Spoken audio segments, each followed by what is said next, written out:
Administration is charting a path towards relief. Today, we are proud to launch the city's Ticket Debt Relief Program. This is a critical step to alleviating our residents' financial burdens, especially those who rely on their vehicles for work, family care, and other needs. Beginning today through June 30th, we are offering Chicagoans the chance to eliminate old ticket debts without added penalties or fees. If your vehicle ticket debt was in final determination status before December 31st, 2023, you can settle it by paying only the base fine by June 30th of this year. This program also includes relief on towing, storage, and booting fees, plus those late payment penalties and collection costs are waived. Even if you are currently on a payment plan for ticket debt, you qualify for this relief program. We want residents to be able to resolve their debts without spiraling further into economic instability. This is what it means to build a government that's rooted in care, fairness, and justice. To the Chicagoans who have old ticket debt, this is your chance for a fresh start, so do not wait. Go to chicago.gov/V as in victory, D as in door, and R as in righteousness to find out more and pay your tickets. In closing, I want to again recognize that April is Fair Housing Month. This is the time to renew our commitment to equitably preserving and building housing throughout Chicago. At this point, I will now turn it over to our Commissioner of DPD, Sierra Boatwright, who is here today to talk more about one of our housing development programs. I'll pass it over to her. Thank you. Thank you, Mayor Johnson. I'm happy to talk about our land sale opportunity that launched just this morning. So I'm going to jump right into it. You can see on the slide ChiBlockBuilder's interface. This is our land disposition platform where residents, developers, business owners can actually apply for the city-owned vacant lots. To the left on the screen is part of the interface that lets potential buyers review available sites throughout the city. The table to the right lists the types of properties that are actually available today for sale. You can see that 36% of our lots, or 148 of the 405 lots, are slated for market rate projects. 18% slated for side yard development. 54 or 13% are slated for missing middle housing, which you're going to hear a little bit more about shortly. And 48 lots are set aside for affordable housing. The total value of the 405 lots is approximately $26 million. Generally, these lots can be used for whatever they're zoned for. We make some available at a discount depending on what the use is, like side yards or affordable housing as an example, to incentivize developers to really think about strategically creating affordability throughout our city. The rest of the lots, as I mentioned, are being sold for market rate and vertical construction. It's important for us, it's vital for us to get these parcels back on the property tax roll and get the lots back in productive use. Most of the properties were acquired by default, often through demo and tax liens, sometimes decades ago. So let's take a look at some of the opportunities. My team and I are thrilled to expand Mayor Johnson's Missing Middle program this round. Missing Middle involves 1 to 6 unit homes that are systematically disappearing from neighborhoods, and it's been going on for the last 75 years, along with the people that lived in those homes. These are the backbone of Chicago's housing stock, which is why Missing Middle is really a repopulation initiative and strategy, and a community wealth building program as well, due to the ownership aspect. The program launched in October with 40 lots slated for development in North Lawndale. These images that you see on the screen represents the projects moving forward by 5 minority-led development teams. This equates to $40 million in total project costs. You all can look for groundbreakings happening early this summer. Today's round includes an additional 54 lots of missing middle homes in 3 Southside communities: Chatham, Morgan Park, and South Chicago. They're being sold in 11 clusters of 4 to 6 properties, typically on the same block. We take a block-by-block, node-by-node approach to ensure that you can actually see the investment on a block-by-block level. These are intended for market rate homes with at least one owner-occupant that can then rent out the remaining units, and that's the wealth building component that's so vital for our communities. To ensure developers can deliver at price points commensurate with local buying power, we're offering up to $150,000 in developer assistance per unit sourced from our Housing and Economic Development Bond proceeds. And we're selling the lots for $1 per lot, specifically for the missing middle. The sites for these 3 community areas are collectively valued at about $476,000, but they're worth far more with homes actually developed on them. All the sites are shovel-ready from an environmental perspective, and the land sale process is moving faster than ever thanks to Mayor Johnson's Cut the Tape initiative. We've reduced the valuation timeline from months to weeks, and we're reducing the right of entry timeline for prospective buyers from months to days. Developer submissions for missing middle are due by May 16th. For more info, you can visit cityofchicago.gov/missing-middle or ChiBlockBuilder's website. I want to talk for a second about a couple RFPs and RFQs.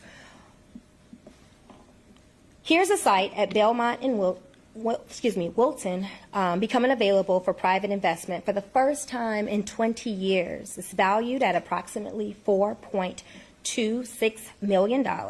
It's next to the Red Line elevated station at Belmont, where it's been used for station expansion and RPM construction since 2006. This is an example of Mayor Brandon Johnson's Building Better Together plan, because the Department of Housing, the Department of Planning, and CTA are all coordinating on this redevelopment. The CTA expects it to be available in late 2026, and we'd like to see construction start shortly after. Federal transit assistance requires that at least 40% be made affordable. DOH is willing to extend low-income housing tax credits for its redevelopment, and it's a poster child for transit-oriented development and investment, and also accessible investment with potential entryways located at the ground level. Again, check ChiBlockBuilder for more details regarding this RFP. Here's another important site at Cermak. It's almost 1 acre in size. It's valued at $1.2 million. It's immediately adjacent to the Cermak Bridge Historic District. The location is within a sub-area of the Pilsen Plan Manufacturing District and allows for a variety of uses here, including commercial, industrial, restaurant, grocery, office, and artist workspaces and other uses. Submissions for this round are due June 30th. The last RFP, which I want to highlight today, is the largest. It consists of more than 8 acres on the northeast corner of 46th and Damon within the Stockyards Industrial Corridor. It presents a great opportunity for a new retail or light industrial project that leverages its proximity to thousands of potential employees and shoppers. It's valued at about $3.3 million, and submissions are due on June 30th for this as well. Before I close, I want to briefly mention the nearly 350 other lots that are being offered through ChiBlockBuilder. Here's a look at their locations on the screen. These are all great opportunities for infill development, whether it's new housing, retail, or even urban agriculture. As a reminder, over the last 50 to 75 years, there were all kinds of city agencies performing neighborhood development work, and a lot of the properties ended up in their hands, often by default. Today, the city has a single system for the vacant lot disposition, which is ChiBlockBuilder. Our role is to get the lots back in productive use and back on the tax roll. These should all be serving private owners, communities, and contributing to neighborhood vitality. We thank the mayor for the new level of intergovernmental coordination that makes this possible. And again, check out ChiBlockBuilder for all of the lots.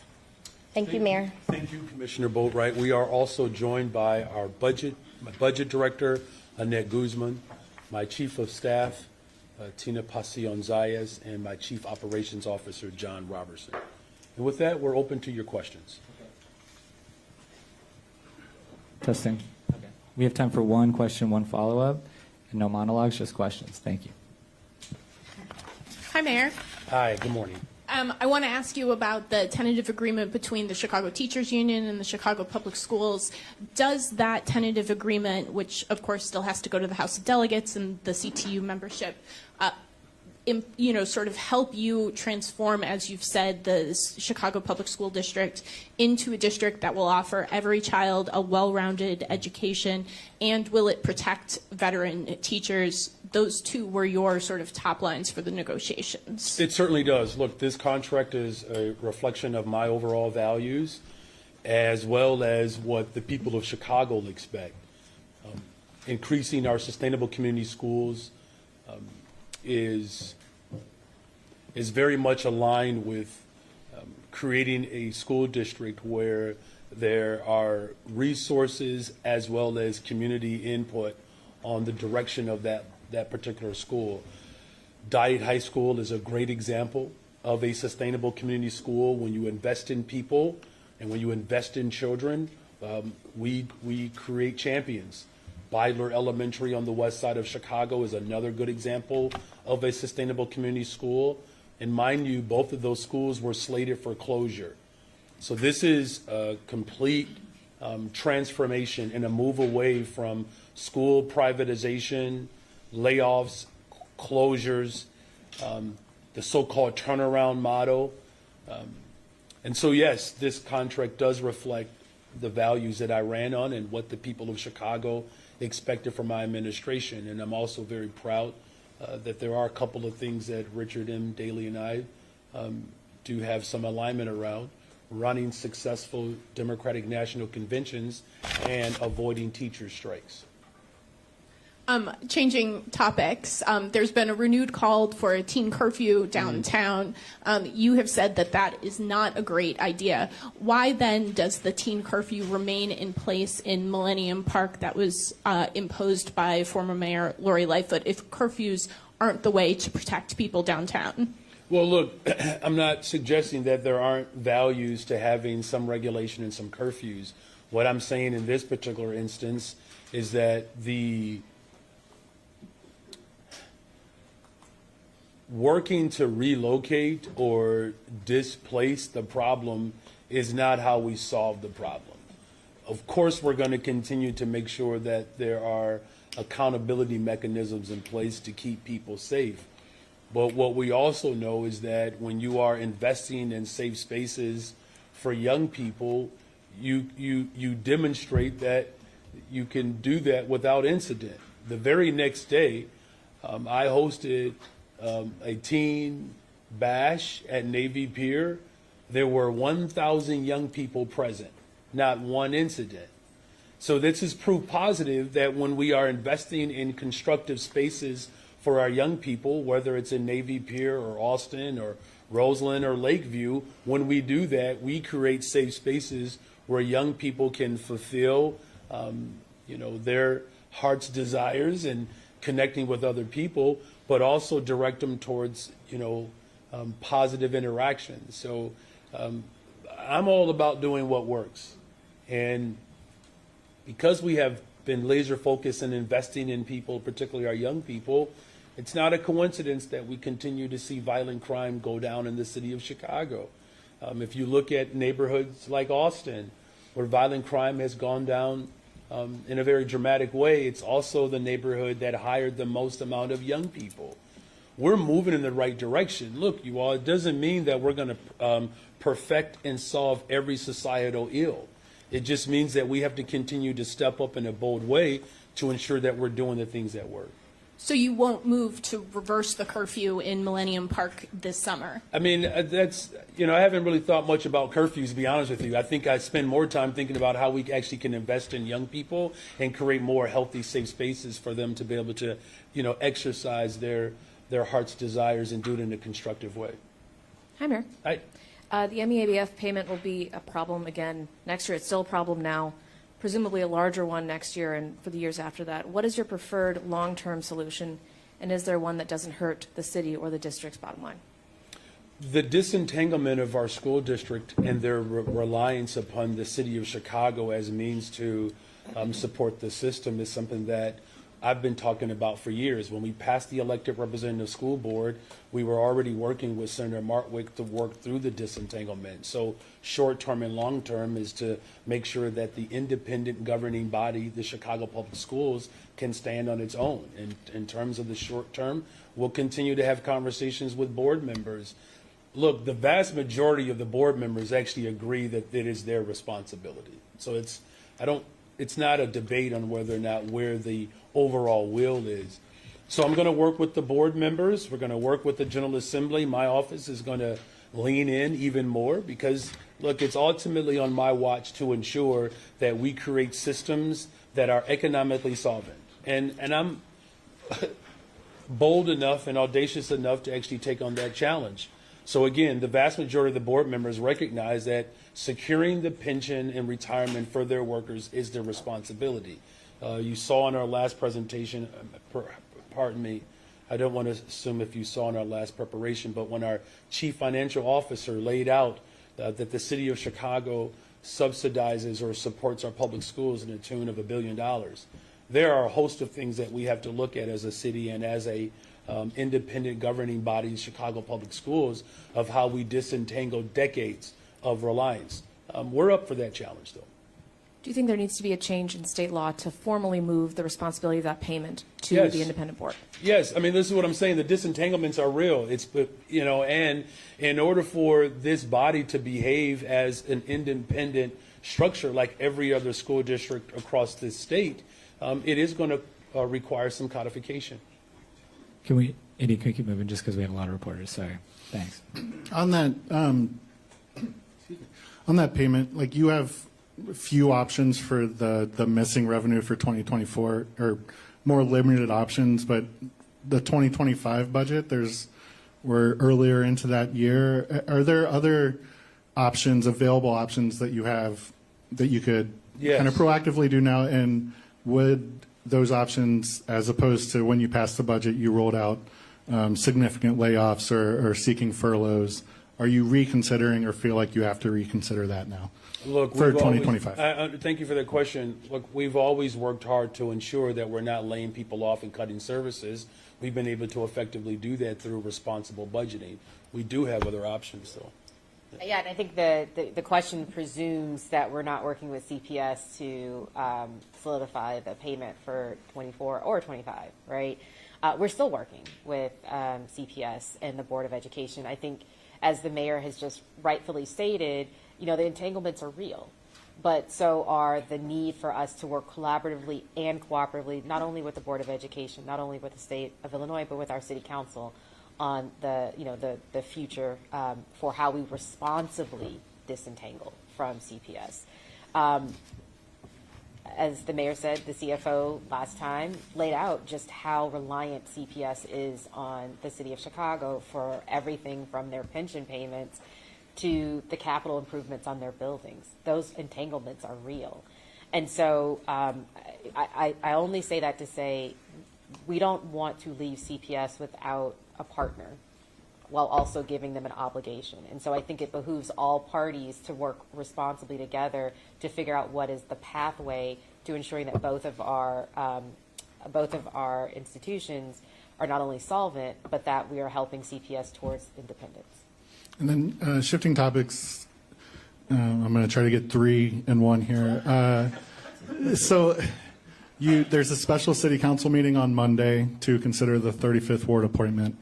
One, why go through that like a special meeting as opposed to the regular city council meeting? Are there things coming in April where you would like to ensure another ally on the council for a tight vote? And then have you made that okay. selection, and why is it Anthony Quezada?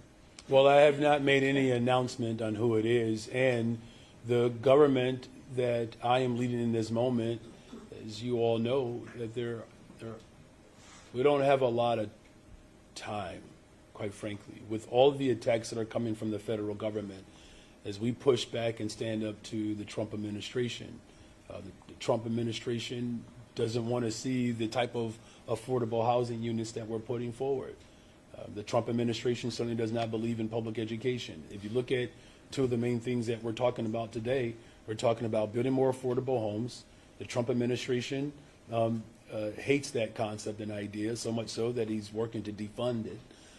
Our contract that the Chicago Public Schools has worked towards finalizing an agreement, the Trump administration is opposed to small class sizes, sustainable community schools, and as well as protecting workers.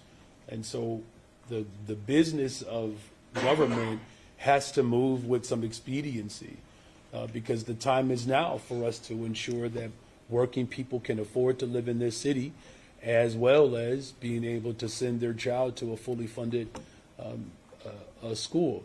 That's what we're doing. We're doing that now, and I think that there's a lot of excitement at the city council level to move these projects and these opportunities again with expedition. Good morning, Mayor. Good morning. We're going to pivot to tourism now. Are you concerned how or if the Trump administration actions or worries about deportations might affect tourism? Is that something you guys have talked about? That's a good question. Are there legitimate concerns around the type of fear and intimidation that this administration is trying to bestow upon the city of Chicago? We're aware of it. We're not going to flinch, though. The city of Chicago is one of the top destinations in the world for corporate relocation 13 years in a row. The best big city in America 8 years in a row. The most diverse economy, having a beautiful landscape in downtown. Our world's fresh water, again, the diversity of our economy. Our sports teams are playing pretty well right now. I want to give a special shout out to Giddy. We got to figure out how to keep them here and keep those averages going up. Look, and with all that being said, because the city of Chicago has been such a welcoming destination, we're not going to change our values simply because the president is jealous. He's jealous. He's jealous of Chicago. He wished he had an opportunity to run one of the most remarkable destinations on the planet. Unfortunately, he's stuck in D.C. right now, but we're going to do something about that in a few years. I don't want this to be my second question, but is the city concerned about tourism No. coming? Okay. My second question, you have a new liaison to go down to Springfield. I'm wondering if you can talk about ticking off again. I think I've asked you before, what are your 3 priorities in Springfield with I think we have 5. Okay. So yes, we have a number of people in Springfield that are carrying the agenda on behalf of the city of Chicago. Again, the loudest voice for our team in Springfield is me. I had a conversation with the Senate President yesterday. Senate President Don Harmon is my mentor. He gave me my first job, and I was his director of constituent services, making $10 an hour. And now I call him Senate President, and he calls me Mr. Mayor. Had a few conversations with Speaker Welch. On rotation, our budget director and our CFO have had regular conversations with Springfield. My chief of staff, she understands that place better than any other chief of staff in the history of Chicago because she's been there. And her relationships, of course, are tried and true. And so those top priorities, CPZ, if you don't mind just running through them, there's a number of them. Yeah, a lot of them focused on revenue. So there's the personal property replacement tax. There's also the telecom fix that we were working on last session, as well as the 911 surcharge, extending that. The sunset was set for this year. We're extending it a little bit further. We have mandated categoricals in the Illinois State Board of Education funding. This would be something that wouldn't just benefit Chicago Public Schools, but it would benefit the entire plethora of school districts, the 852, because as you know, with mandated categoricals, there are certain services such as transportation and special education and bilingual education that school districts are required to provide, but the state does not reimburse at the fullest amount. And so right now there's some discussion about increasing the proration so that we can get closer to 100% reimbursement, which would then mean that all school districts would get more money into their budgets to take care of the funds that to take care of the services that they're required to give. And then the last is the One System Initiative. This is the partnership with the state in terms of, what we took with our legacy homelessness system and the emergency temporary system that we put up, because of the humanitarian crisis. We built the infrastructure for something that would live beyond that crisis, but ultimately be able to expand our beds to 126% increase, up to 6,800 beds, have a 24-hour access point, so that now we have nobody on a wait list if they need shelter. So those are the 5 top priorities. Of course, we know that transit is huge, and there's a lot to be discussed there with respect to the, the RTA and the various proposals that are put out by some of our colleagues in the labor space, as well as, the advocates. And thank you. And good morning, Mayor. Good morning. I want to follow up on the issue of teen opportunities. Obviously, there will be 29,000 young people put to work this summer, but I'm pretty sure that multiples of that number will be likely applying for that. What are the other kinds of things that can be done to give the teenagers who aren't part of the jobs program something to do, or some other outlet that can still, keep down the number of teen trends that we might see? Yeah, thank you for that question. This is, where my heart is, investing in our young people and creating opportunities for them all the way up to the ages of 24. At 49, if you're under 30, you're considered young to me now. I can't believe that has happened. But we know that the programming for the city of Chicago historically has been 14 to 18, but we've expanded it 14 to 24. This is why I'm calling on everybody to lean in. There are investments that the city can make, and then there are things that I know that the business community, they want to do more. And many of them have leaned in, but we do need them to do more. Our faith community, I'm having conversations with different members of our various faith communities to create these spaces and give them more opportunities so that they're not wandering in the wilderness or lost in space. Use any other axiom if you wish, but I think you get my drift here. That if young people are not given constructive spaces to, experience joy, they're going to find them on their own, right? And so we're doing our part. Our new superintendent for our parks is going to work to make sure that parks become, open spaces for constructive interactions. We're going to be working with our Chicago Public Schools to create more constructive spaces. This is really going to come down to all of us in the city of Chicago to ensure that our young people are valued and loved and seen. So it's accountability and opportunity. So thank you for asking it that way. And one for Commissioner Boatwright. Especially for the initial projects that or the parcels that you put up there. Is there any consideration or any guardrails to make sure that it's not starts off gentrification that could change the character of the neighborhoods and the affordability? Yes, that's a great question, and we do have guardrails in place. We have 140% AMI cap for the owner-occupant for each of the developments. And so we want twofold. We want you to be able to generate wealth and create density, putting the lots back in productive use, but we also want to make sure that we have guardrails in place so that we don't experience gentrification in these neighborhoods decades down the road. We don't anticipate that.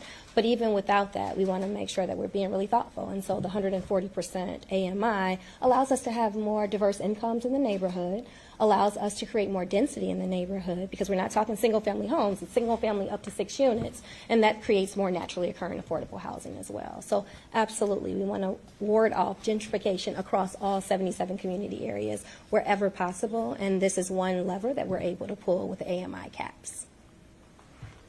Hi, Mayor. Good morning. Hi, good morning. Can you speak directly to the Chicago taxpayer? We've spoken to this a bit already this morning about how the city will afford the new teacher's contract and the $175 million pension payment. Can I just offer up just some clarification? The contract is paid for through a separate entity of government, the Chicago Public Schools. And that, in part, is the responsibility of the CEO to be able to come up with mechanisms to be able to satisfy that. Just like when I passed my budget, I spoke specifically of how we're going to pay for our raises for our police officers. We're even projecting, how we'll pay for raises for our firefighters and all of our city workers. These are what budgets ultimately do. There's enough revenue that we have generated from our public schools that allows for this contract to be settled. And what's also important here is, because this is the question that I know that taxpayers ask, what are they getting in their public school system? So if you will indulge me for a second, can I tell you what the taxpayers are getting? Okay, so we're getting up to 70 more sustainable community schools, which is a model that has proven to work better than school privatization and turnarounds, which cost the taxpayers, right?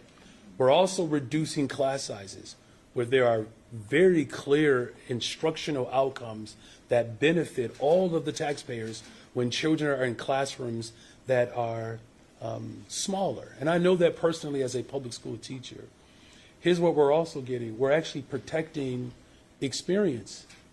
When Donald Trump is firing government workers, and particularly these are individuals who have been a part of the public servant life for years, we're ensuring that there's continuity and sustainable and predictable workforce, so that parents don't have to worry year to year whether or not they're going to have class sizes that are manageable, and teachers who have professional long-standing experience. So I'm confident that the people of Chicago are relieved, first of all, that we're not going to have a teacher strike or even a strike vote. It's the first time in 15 years. That also provides confidence with our business community, because it provides, when we have labor peace, there's more predictability on how an economy can ultimately be solvent. So again, the Board of Education will ultimately have to ratify if the full membership votes to accept this. But again, our investment in our public schools, the last thing that I'll say is, it's very apparent and transparent. The largest TIF surplus in the history of Chicago. As indicated, we have established over $1 billion of just structural support for the school district. I'm not going to let this school district fail. I just want to make sure I'm understanding correctly. The pension payment falls back to CEO Martinez, but ultimately he answers to you, right? Well, he should. But regardless of whether or not he should or should not, here's what we do know. The contract matches the value system of our city. It does. Just like the contract for our police officers match the value of our city, right? We want our officers to be well compensated and paid, right? We all agree with that. We want them to have the support that they need to be effective. That's why we have more helicopters, and we've created a structure that allows for mental health professionals to show up to mental health crises, because we have to take that responsibility off of our police officers. These are the responsible things that I've done since I've been mayor. And we're going to continue to write these systems so that they speak to the values of working people in this city. And no one in this city wants to see anybody in this city underpaid or undervalued. I know that. So, we got it done. The first mayor in 15 years to get a contract done, keep labor peace. We've raised the wages of our Park District workers, stabilizing those workers as well. Passed the paid time off ordinance, so whether you're in a union or not, you get 10 days off. It's the most pro-worker administration in the history of this city. And I'm very proud of the fact that we have a long history of standing up for workers. Mayor, happy belated birthday. Thank you. I would just say that you all are making my siblings a little envious because I've gotten more birthday wishes and gifts, personal gifts. I've gotten more birthday wishes in these last few days than all of my 9 siblings have gotten combined over the course of 49 years. But thank you for the birthday wish. You bet. On that $175 million non-reimbursement for the MEBF, I know there was a letter your finance team sent out to alders. I didn't quite understand. Basically saying to plug that hole, you'd be sort of monitoring revenues and expenses. Perhaps revenues come in over projections. Is that how you plan to balance the current fiscal year's budget, given that $175 million? Or can you just explain to me how this budget will be in balance now? Annette. Sure. So I think I want to remove the notion of balanced budgets. You balance a budget when you pass a budget. You monitor your budget throughout the year to ensure your revenues are coming in as you projected, and that if they're not, that you are mitigating that by lowering your expenditures. Last year, we forecasted the non-receipt of the MEABF payment in our forecast, and so we took measures to reduce our expenditures in the chance that those that the agreement couldn't be struck with the Board of Education. So we took those measures last year, and so what we're doing now is reconciling the end of the year to see how the rest of our revenues came in and the rest of our expenditures came in, and that report will be due in June to City Council. Okay. And then to follow up on what Tara was asking about, because the board did not vote on a supplemental budget, and this new contract will cost, according to CPS estimates, about $300 to $400 million a year.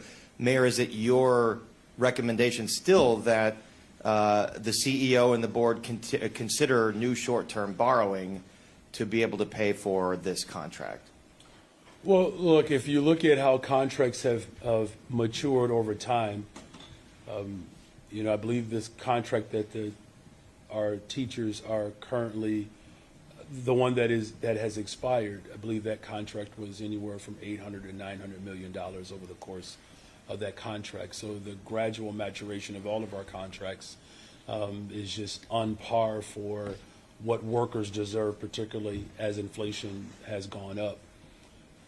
Here's what I can tell you, that I'm going to continue to work with the Board of Education, its leadership, as well as board members, as well as our workers, because it's not just this contract. You have a principal's contract. I just believe that it's important that we remember that there are multiple contracts inside of our schools. There's a principal's contract. There are a contract for workers who are SECAs and security guards, Local 73. And then, of course, you have CTU Local 1. And it's incumbent upon all of us, including all of our workers and our partners, to come together to ensure that there's a pathway for solvency. Now, here's what I'm going to commit to. I'm going to commit to making sure that our public education system doesn't fail the people of this city. And I'm going to do everything in my power to ensure that every single family across this city receives a well-rounded education that's fully funded and supported. Mayor Johnson, for the See, second... you moved seats there. Apparently you were very eager to ask a question. Now you got to get to it quickly, okay? Well, the people of Chicago are asking me to ask you So a go ahead couple and of ask it. questions. Go for it. Every single reporter here asked 3 questions, and you didn't interrupt any of them, by the way. For the second week in a row, we had mobs of violent black teenagers descending on not only residents, attacking police, attacking businesses, shooting at people, obviously the shoplifting, property damage. And you weren't even in Chicago. You were out campaigning for another unpopular mayor in St. Louis, where your wife Stacy is from. And You need the question. people are asking me to ask you to add insult to injury. The very next night, not even 24 hours later, Okay, you we need held the a question. campaign kickoff fundraiser. How could you possibly think that this is the right time to kick off your reelection campaign? And Thank you. people Thank are you. asking me. Thank you, sir. Thank you. Citizens All are right, so asking. if Thank you. your question is How could you about possibly me, be thinking of about running my for election? reelection. So first of all, here's what I'm focused in on. It's creating more opportunities for people to afford to live in this city. As you have seen today, my administration has moved with a great deal of expediency, transparency, and boldness to build more affordable homes, because there's a pathway to sustain our communities and to make sure that they're safe. Here's what we're also committed to doing, is to ensuring that there is a workforce that is stabilized in this city so that we can continue to grow our economy. You know, the most important thing for the people of Chicago to know, the most important thing that they need to know, is that I'm focusing on people. That's what my focus has been on. And whether that's building more affordable homes, ensuring that our workforce is stabilized, investing in our young people, expanding mental and behavioral health, these are the things that the people of Chicago want. They want their schools to be fully supported. We've done that. They want their communities to be affordable. We're doing that. They want to make sure that our communities are getting safer. 25% reduction in violent crime just this year alone. And so we're going to continue to do that work throughout my term here. And then when it's time for us to make that announcement around what our vision is for the next 4 years, we'll make sure that you get an invitation. Well, You keep we talking gotta keep about moving. investing in people. We gotta keep Yet moving. the people who have actually invested in real businesses in downtown are saying that you're destroying their investments. Real residents Is there a who have question? invested in their All right, homes. we gotta keep moving. I'm sorry. Are saying that you're destroying We can't their do this. investment. How is it possible that someone like yourself doesn't seem to understand the actual definition of the word investment? Yeah. All right, we'll We're go to investing Mariah. in people. Thank you very much. Thank you. We'll go to Mariah. Thanks. Hi, Mayor.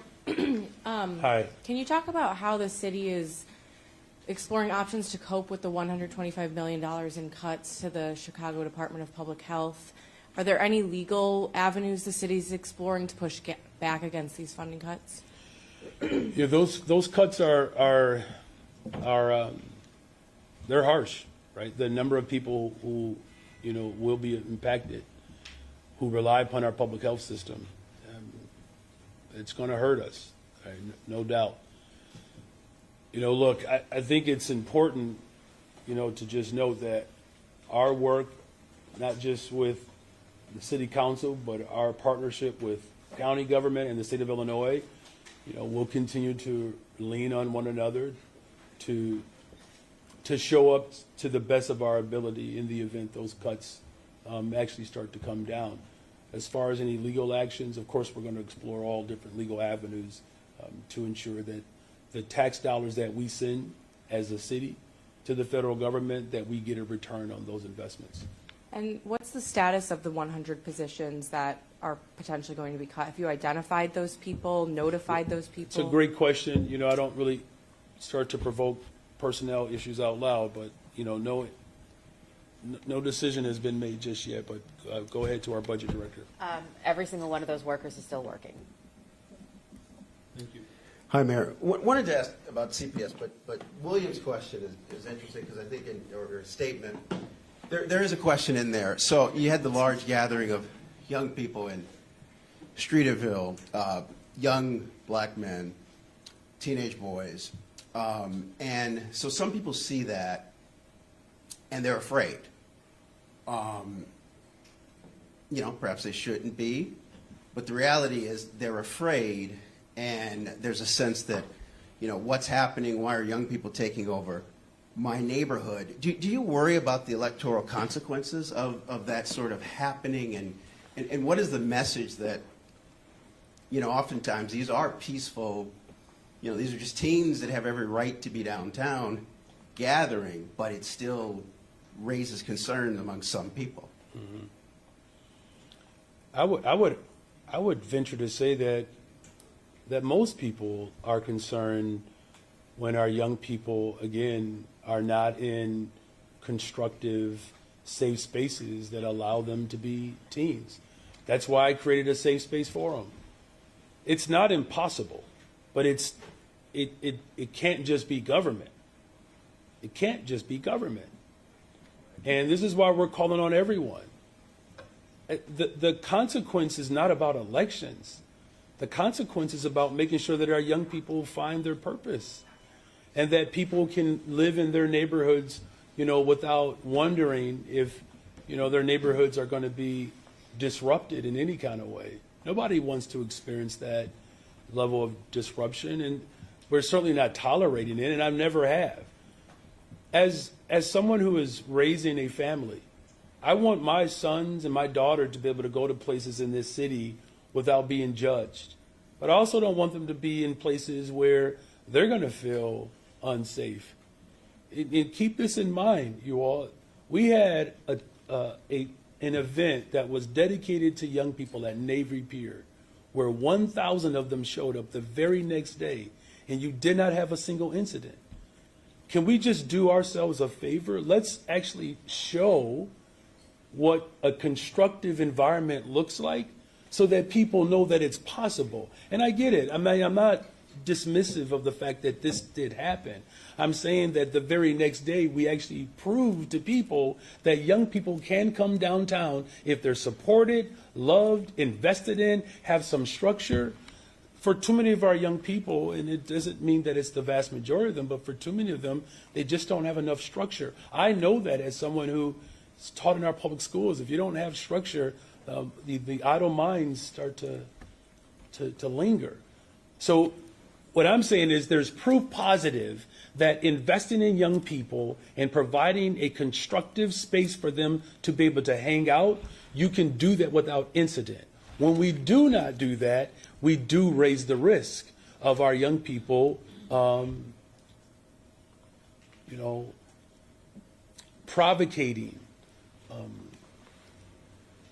a desire and a need, to be able to be themselves. And again, the accountability and opportunity is the focus, but it's going to take all of us.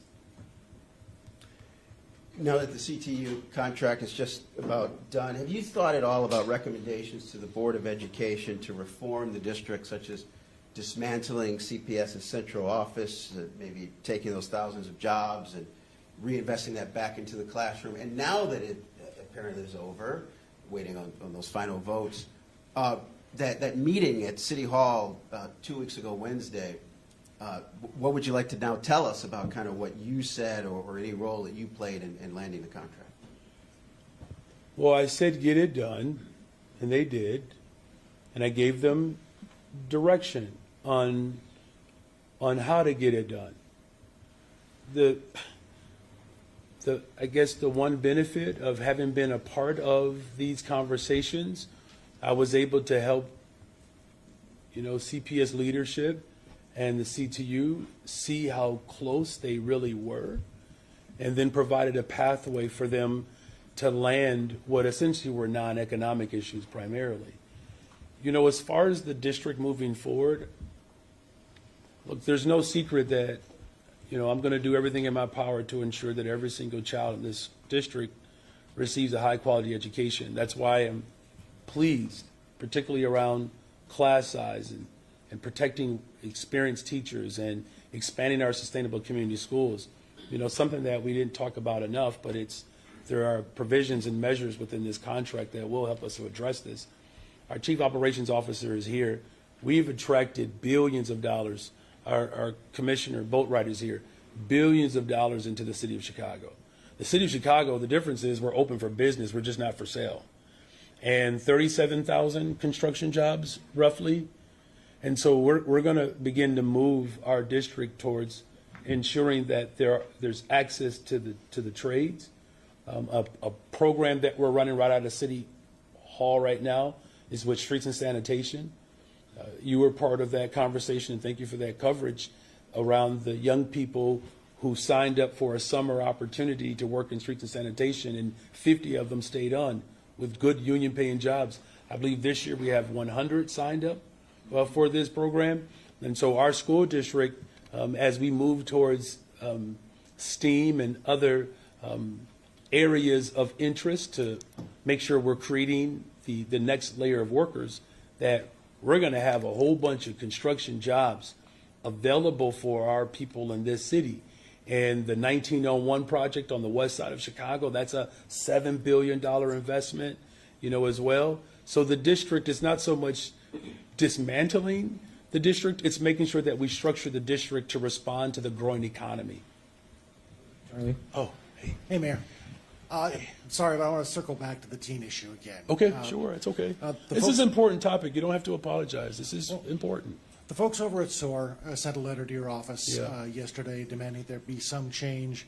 Alderman Brian Hopkins, in announcing the arrest of the 15-year-old for the AMC shooting, said, he would have been affected by the curfew and wouldn't have been on the street had that time been pushed up the 2 hours. What is, from your perspective, the disadvantage to moving that curfew up 2 hours?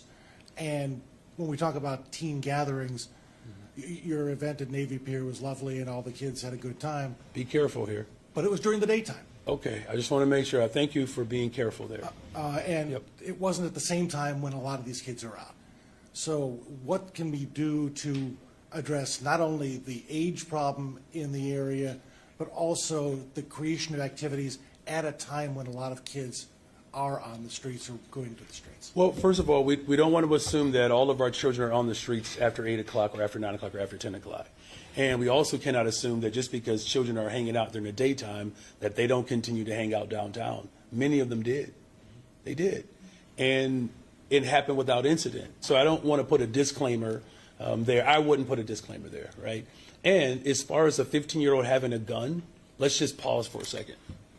A 15-year-old having a gun. Now, we've removed 12,000 guns last year, and we're going to continue to do that. A 15-year-old that has a gun at 4 o'clock, 8 o'clock, or 10 o'clock is a problem, no matter what time of day that is. And that's why we're working to ensure that we get guns off the streets, right? Because whether that child has access to a gun at 2 o'clock or 9 o'clock or 10 o'clock, that is the biggest problem there. As far as that letter is concerned, if you read the letter, they pretty much said what I've said. It's going to take all of us. That everybody has to lean in to support our young people. This is not just simply an act of government, right? Most of the challenges that we are experiencing in the city of Chicago do require all of us to participate.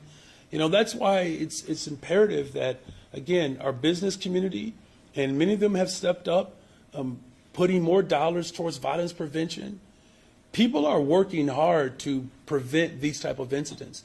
One is too many, but let's just keep this in mind. It's not like this is happening every night, every weekend. One is too many, just like one 15-year-old having access to a gun is too many. That's what the collective work of our city has to be a part of, is ensuring that we're creating not just accountability, but opportunities. And we have to do the things that work. And what I have seen is that we are better off putting our efforts towards getting guns off the streets, creating more structure for our young people, and then doing that together. That is how we build an apparatus that supports our neighbors while also making sure that everyone is safe. The one thing that people talked to us about yesterday, and we live in Streeterville, the NBC Towers in Streeterville, we talked to a lot of people. They felt as if the police had their hands tied behind their back by the current curfew, and wondered if there wasn't some way to authorize the commander on the scene to say, hey, this situation is getting out of hand now. I'm imposing a disperse order now, when they see the kids running up and down Columbus and being a danger not only to anybody else, but to themselves as well. That's right. Has that been one of the things considered? Well, look, constitutional policing is what we ultimately have to adhere to. And if I'm not mistaken, there were multiple arrests that were made. Now, I don't know how many arrests that were made were based on curfew, and we did hold, and we do have at least a person that's been identified as the shooter from a couple of weeks ago. So clearly there's a commitment to accountability. Here's what I will say, is that it's not just policing. There's a lot that we have to do to make sure that young people who believe that's the only way in which they can have a good time it's going to take more than policing to, make sure that we're engaging responsibly. That's why I was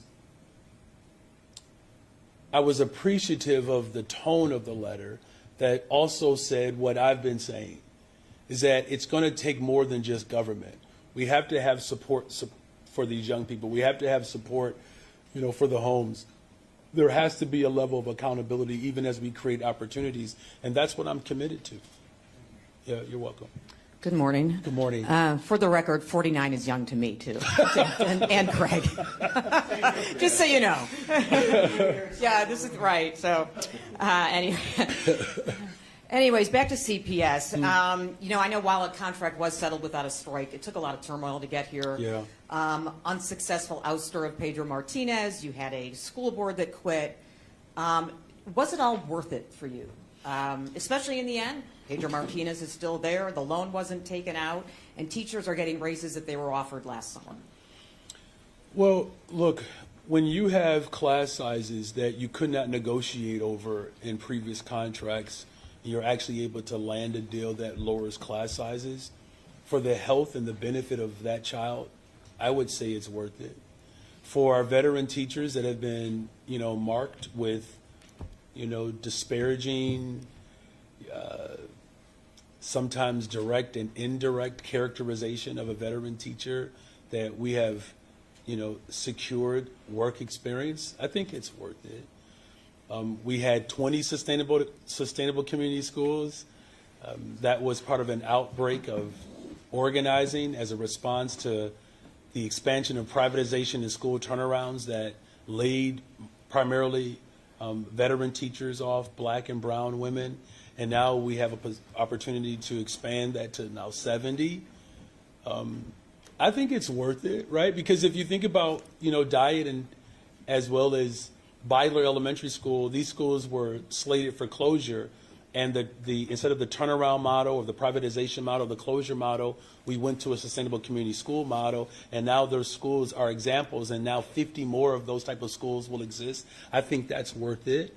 The fact that we actually have support for arts and sports, particularly after school, we doubled the amount in the contract so that smaller schools are supported. When I would visit small schools, if you're not sort of a powerhouse school with booster and PTOs that help raise dollars, some of those schools do not have rides to away games. We doubled the amount of dollars for after school programs. And within the contract, there's a commitment for 400 more teachers' assistants. I mean, I could keep going. I'm saying all of it is worth it when we are investing in our public accommodations. I mean, as far as I think to the premise of your question, with all the challenges that we had to get to this point, this clearly wasn't about the raises, right? Because that part in and of itself stayed the same. But all the other things that I just listed off, those things were not agreed upon. And, when you're fighting to ensure that we have a district that respects working people in this city, it will always be worth the fight if the people of this city get to benefit from that fight. And I believe that if the members of this union decide to, codify the agreement, it's going to be an incredible win for the people of Chicago, and that fight is always worth it. And everything you just listed, obviously very costly. CPS says they have the money this year, the 24-25 school year, to pay for this contract. But there is no money. They're facing a huge deficit for the remainder of 3 years of this contract. Mm-hmm. So you still have control over the school board for the next year, and as budget season opens up over the summer, as they have to come up with a balanced budget by July, what are your suggestions of how to look, that's a great question. Look, we'll do it. Just like I came in and I had a $500 million deficit in my first budget, had $1 billion deficit in the second budget. We rectified that. We are leading in this moment. Look, I never expected the job to be easy. Nothing that I have ever done in my life has been easy.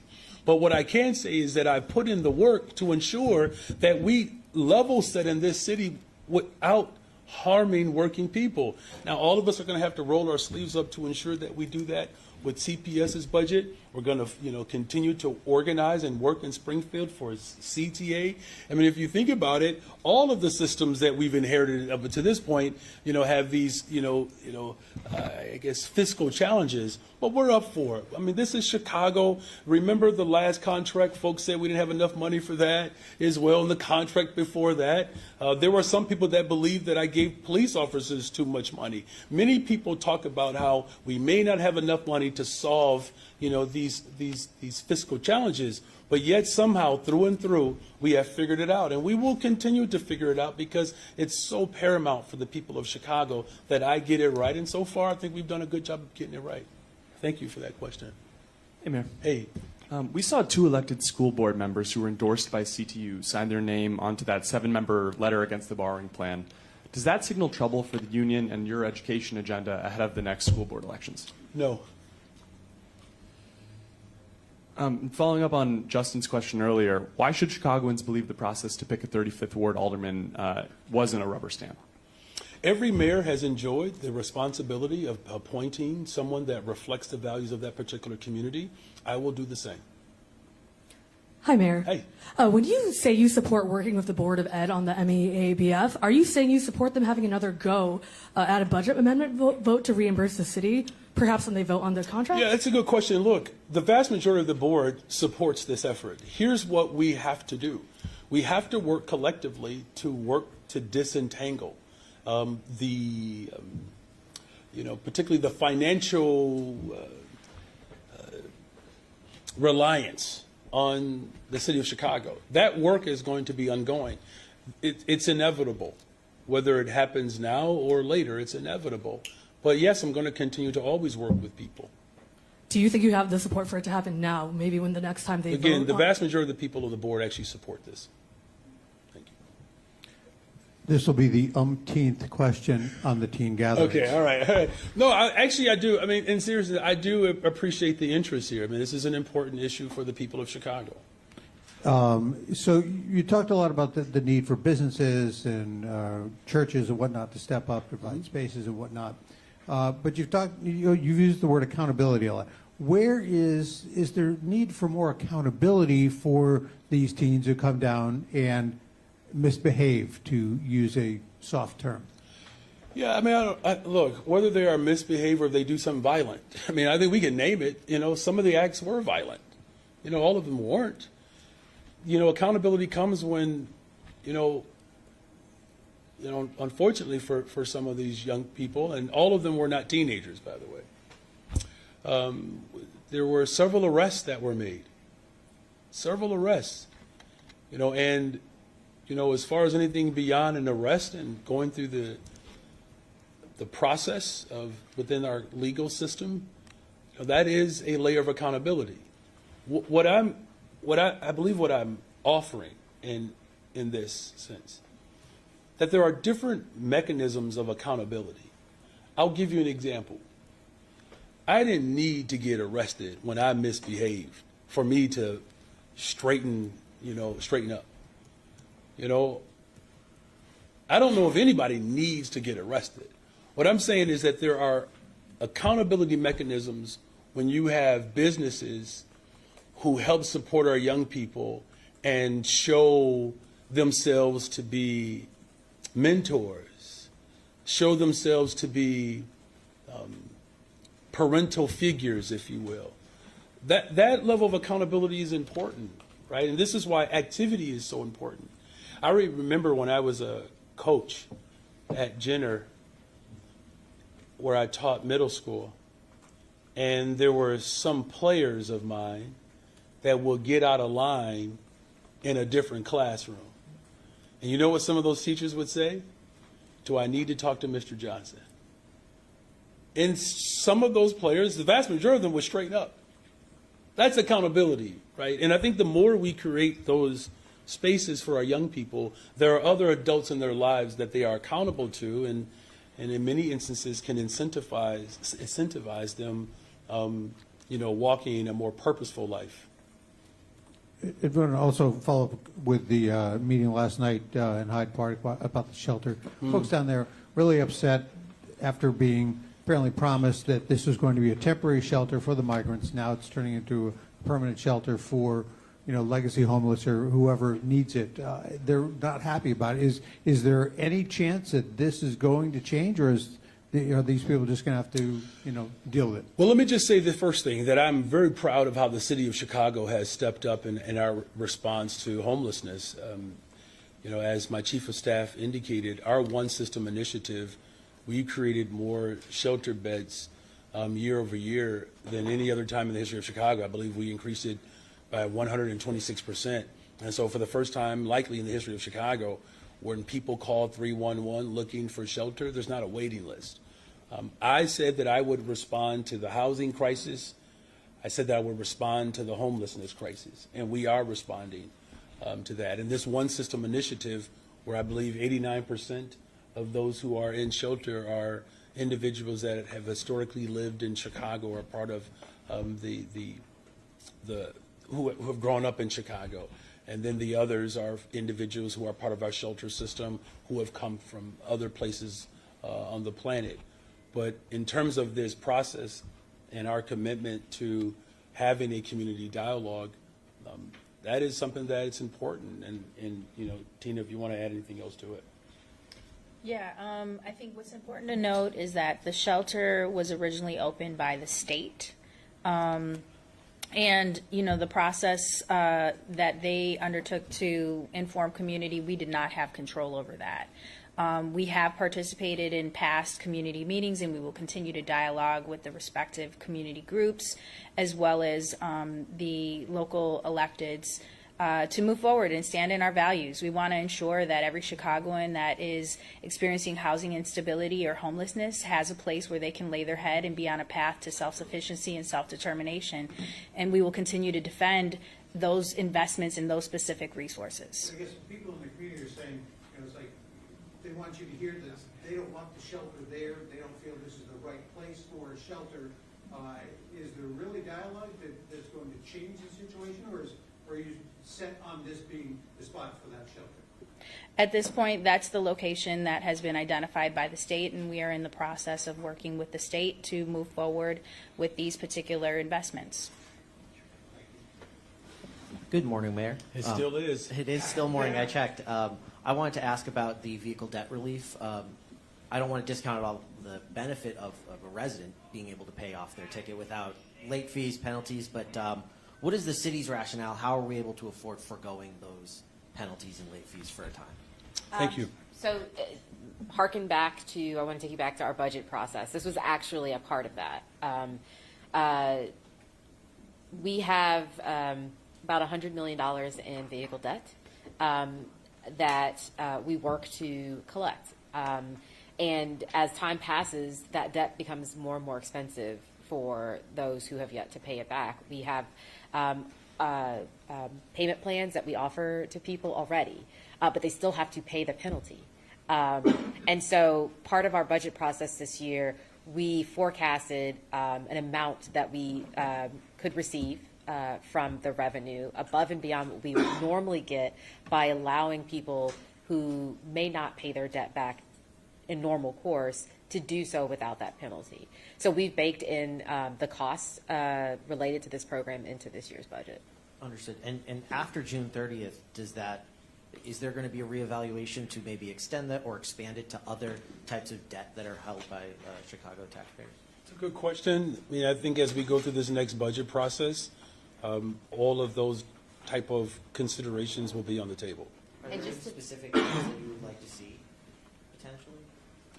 Could you repeat yourself? Are there any specific types of, aside from vehicle debt, are there any specific types? We do have other debt relief programs in the city of Chicago that are administered through the same Department of Finance, including our utility billing relief programs, our administrative hearing debt program. So the city actually has a pretty robust programs and initiatives that recognizes that certain people need more time. Despite having accrued debt to the city. And I want to be really clear, the city is still providing a service to residents of the city, but we understand that in some cases, people need a little help. And so this is on top of the existing debt relief programs that the city provides. Thank you. Is that everyone? Thank you all. All right, Yep. thank you all. Have a great day. Thank you.